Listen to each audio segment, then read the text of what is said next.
Today is the week 4 of our subject English Grammar and Academic Writing 2, and today we will continue with the sentence. And let's go to the contents. So for today's lesson, we will review first on the tense, verb forms of tense, and special verbs that we use to form negative and question form. And we will go to the new lesson on sentence, and at the end of the lesson you will have activity to do as a homework. So last week we talked about tense, and we discussed how to get all the names of the tenses in English. First thing that we do is to give the definition of tense. So we can say that tense is about time combined with aspects. So in order to get all the tenses, we have to find time first. So we have 3 kinds of times: present, past, and future. And in these 3 times, we have aspects, which is the kinds of action. We have simple aspect, we have progressive or continuous aspect, we have perfect aspect and perfect continuous or perfect progressive. That's why we have 12 tenses. Like in the table, you can see that we have 3 times and 4 aspects. And we also talk about the form. When we talk about form, what we refer is the verb form. So in order to get all the verb forms of tenses, you have to find the present form first. So present simple, we use verb 1. Present continuous, we use be plus verb ing.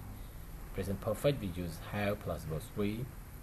And present perfect continuous, we use have been verb ing. And then you change all these present forms into past. You will have the 4 past forms of verb. In order to find the future form, you add more the verb will before the present form. So after we got all the 12 form of verbs of the 12 tenses, we also discussed how to form negative in questions. So this time we use auxiliary verbs as a special verbs to form negative and questions for all sentences in English. So we have 4 groups of auxiliary verbs that can form or have other main verb to form negative in question. So the first one is be. Be can be am is are in the present form and can be verse were in the past form. If you look at the tense, we can see that be is used in progressive aspect. Be is used in present continuous and past continuous as well. Do, does, did. Do, does, and did are used in present simple and past simple to form negative and question. For have, has, and had, we use these special verb for perfect aspect. And the last group of auxiliary verbs or special verbs are modals. We have can, could, will, would, should, must, may, might. And the rules are the same. The rules are the same for these 4 special verbs.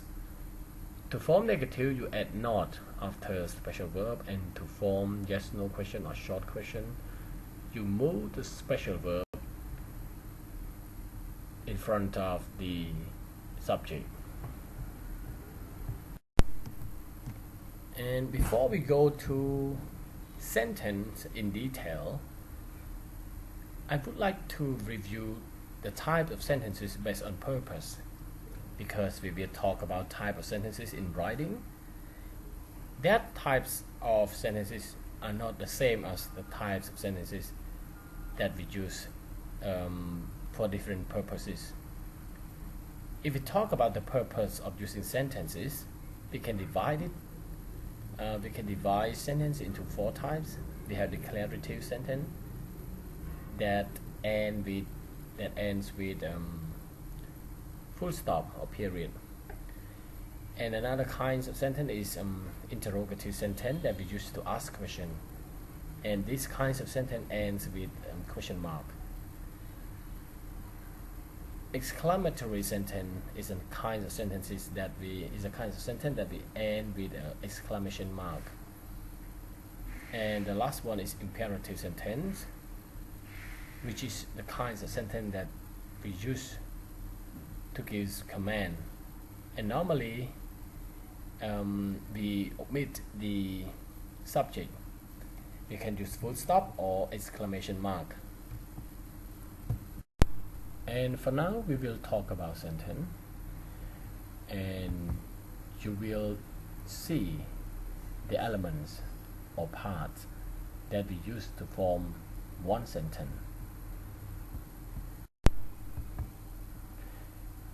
So in order to write a sentence, you need to understand the words, because we use words to form sentences. So a word can be a meaningful sound or combination of sounds that is a unit of language and its representations in the text. In order to have a sentence, we use words. So sentence is a group of words that has a complete and independent thought. And normally, in order to have a sentence, at least we need a subject and a verb. And we use sentence and different kinds of sentences to write a paragraph, or different kinds of academic writing and personal writing. So we can find a lot of definitions of sentence. So we can say that a sentence is a group of words that has a complete and independent thought or idea, and it has at least a subject and a verb. But this time we will use the term predicate instead of the word verb. Also, it is always composed of at least one independent clause. And we will talk about independent clause and dependent clause in next lesson. But just remember that independent clause means sentence. Sentence is independent clause, and independent clause is a sentence. So for now, we will say that a sentence is composed of a subject and a predicate at least. And when I say predicate, I mean verb. The subject is the doer or the action, or the one thing being talked about in the sentence. All subjects are either nouns, pronouns, gerunds, infinitives, or clauses, and they are placed before or after the verb. But most of the time, they are placed before the verb. For example, Jane went home late. So what is the doer of the action? The doer of the action is Jane. Leela is the smartest student in our class. So this time Leela doesn't do the action, but Leela is the one being talked about, because we use the verb is, and is here we can say a kind of state verb. So a subject in a sentence can be complete subjects or simple subjects. A complete subject means a subject that we include modifiers, and simple subject is the main subject that we take out all the modifiers. Let's look at the example. The new instructor taught English to foreign students from China. So if you look at the sentence, we will see that the complete subject is the new instructor. And if we want to find simple subject, we have to look at the main subject, which is instructor, and the word and the article the and the adjective new, they are the modifiers that make the subject complete. A subject of a sentence sometimes can be a compound subject. A compound subject is composed of two or more subjects that have the same verb. Subjects are joined by the coordinating conjunction and or or. For example, Martha and her young daughter left the house early. Martha and her young daughter is a compound subject, and we can say this is a complete compound subject. And if we want to find simple subject of the sentence, we can say Martha and daughter is the simple subject or simple compound subject. So in English, we have other kinds of subject like dummy subject, the subject with no concrete reference. And we use these kinds of subject for weather or time. For example, we can say it is raining hard outside. It is dark inside the room. It is 5 o'clock in the evening. And another kind is hidden subject that we use in imperative sentence. For example, like keep up the good work. Actually, in the imperative sentence, the subject is you, but we just omit it because we use these kinds of sentence to command. Please pass the salt. It means you please pass the salt. So again, in one sentence, there are two parts. We have subject and predicate. And now we have discussed subject already. Subjects can be complete subject and simple subject. And the subject in a sentence can be a compound subject that we use coordinating conjunction and or to connect the subject to form the compound subject. And if we take out the subject, all that we have left is predicate. So now let's talk what is predicate. But again, predicate can be a verb. It is the information about the subject. A predicate is composed of a group of words that states what the subject does or is. For example, Jane went home late. In this sentence, Jane is the subject, and from went home late is the predicate. Mila is the smartest student in our class. So Mila is the simple subject or the subject of the sentence, and from is the smartest student in our class is the predicate. So now let's talk about predicate in detail. So a predicate of a sentence can be complete predicate or simple predicate. And one thing you have to remember, the word predicate here means verb. But when we say complete predicate, we include all the modifier or complement that we use with the predicate. And the word simple predicate refers to the important verb or verb phrase of the sentence. If you look at this example, my teacher gave us a quiz on grammar and reading comprehension. If we want to find the complete predicate, we take out the subject and then we will have the complete predicate. But if we want to find simple predicate, we need to find the main verb. The main verb of a sentence is the simple predicate, which is gave in this sentence. A predicate of a sentence can be compound, which is the compound predicate. That means we have two main verbs. A compound predicate is composed of two or more verbs that have the same subject, and they are joined by a coordinating conjunction. For example, Martha left the house early but arrived late for work.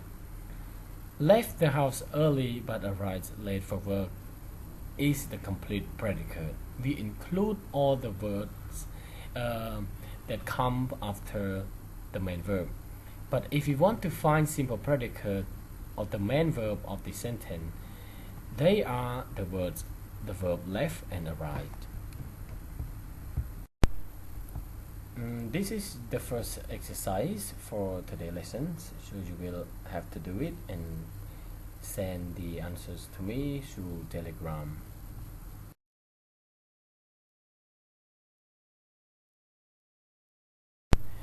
And now let's talk about complements. Complements are the words or phrases that we use after the predicate or main verbs. So what is complement? Complement is a word or group of words in a sentence that completes a thought that has been partially formed by the subject and its verb. They could do one of two things: receive the action of the verb and follow a linking verb and refer back to the subject. So now let's go to different kinds of complements in a sentence. Alright, so now let's talk about the first kind of complements, which is a direct object. And let me remind you, in a sentence we can divide a sentence into two parts, subject and predicate. And we have complete subject and complete predicate. And a complete predicate includes the main verb and all the modifiers or complements. And now we will talk about the complements. And the first kinds of complements here is direct object. Direct object is the noun or noun phrase that complete the meaning that have complete the meaning to the main verb or the main or the simple predicate in a sentence. For example, like Jane made a cake for her sister. So a cake here is a noun and it is a direct object of the main verb made. Mrs. Potts cleaned the living room. So the living room here is the direct object of the main verb cleaned. The young boy called his mother at the office, and the word his mother is the direct object of the main verb called. My younger sister admires Daniel Radcliffe. Daniel Radcliffe here is a noun and it is the direct object of the main verb admires. So we can see in each sentence we have the subject and the predicate. Look at the first example. The Jane is the subject. It is the simple subject. From made a cake for her sister is the complete predicate. And if we want to find the simple predicate, it is the verb made. But from a cake for her sister, it is the complement. And the word a cake is the direct object of the main verb made. So the object is one kind of complements in the sentence. Now we have 5 sentences, and this is the second exercise. So please find the direct object in each sentence. So another type of complements is indirect object. Indirect object is a kind of object that does not receive direct action from the main verb. If you look at the example, we will see Jane made her sister a cake. So the main verb or the main predicate in the sentence is made, and the direct object in the sentence is a cake, because Jane made a cake, not her sister. That's why a cake is direct object and her sister is the indirect object. The original sentence of the sentence should be Jane made a cake for her sister. But we can change places for these objects. Cherries gave her a box of chocolate. A box of chocolate is the direct object, and the pronoun her is indirect object. Chrishell threw Jake a flower bouquet. The flower bouquet is the direct object, and Jake is the indirect object. the original sentence should be Rachel threw the flower bouquet to Jake. The boy taught his dog new tricks. So the direct object is new tricks, and the indirect object is his dog. And the sentence, the original sentence should be the boy taught new tricks to his dog. So this exercise you will find the direct object and indirect object. You can underline and write DO for direct object and IO for indirect object. Another kind of complements is objective complement.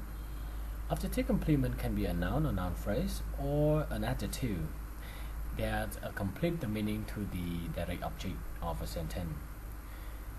For example, I consider Freud my best friend. My best friend here is an objective complement that complete the meaning to the words to the direct object Freud. And there are only several verbs that we can use to form objective complement, like the verbs, like the verb consider, the verb make, the verb appoint. You will see more verbs in the exercise. So let's find the objective complement in each sentence. And one more type of complement is subject complement. They are nouns, pronouns, or adjectives that appear after a linking verb and tell something about the subject of the sentence. There are two kinds of subject complement found in a sentence after a linking verb. Predicate nominative refers to the noun that follows the linking verb, and predicate adjective refers to the adjective that follows the linking verb. And what are the linking verbs? So predicate nominative refers to noun that follow the linking verb. It is the noun or pronoun that appears with a linking verb and renames and identifies or explains the subject of the sentence. For example, a good dictionary is a valuable tool for assignments. Sheila is a great chef. Socrates was a famous Socrates was a famous philosopher. A good dictionary is the subject, and a valuable tool is the subject complement, and it is a noun phrase. It follows the linking verb, the verb to be, and it gives or renames the subject a good dictionary. I mean, a good dictionary is a valuable tool. A valuable tool is a good dictionary. Sheila is a great chef. Sheila here is the subject, and the main verb is the verb to be, which is a linking verb. It links the subject complement a great chef to the subject Sheila. Socrates is the subject, and a famous philosopher is the subject complement that renames or identifies the subject Socrates here. Another kind of subject complements is predicate adjective. Predicate adjective is the adjective that follow linking verb, and it gives the meaning to the subject of a sentence. For example, the violin solo sounded mournful but beautiful. Illuminated manuscripts are rare and valuable. The young boy looked smart. So if we look at these sentences, we will see that the adjective after the linking verb gives the meaning to the subject. Like the young boy looks smart. So smart here followed the verb looks, and it gives the meaning to the young boy. I mean, the young boy looks smart. So this is the exercise for predicate nominative and predicate adjective. So let's identify the predicate nominative and the predicate adjective in each sentence. That is all for today's lesson, and thank you for your attention. And please send your homework to me through Telegram before next week class. Thank you.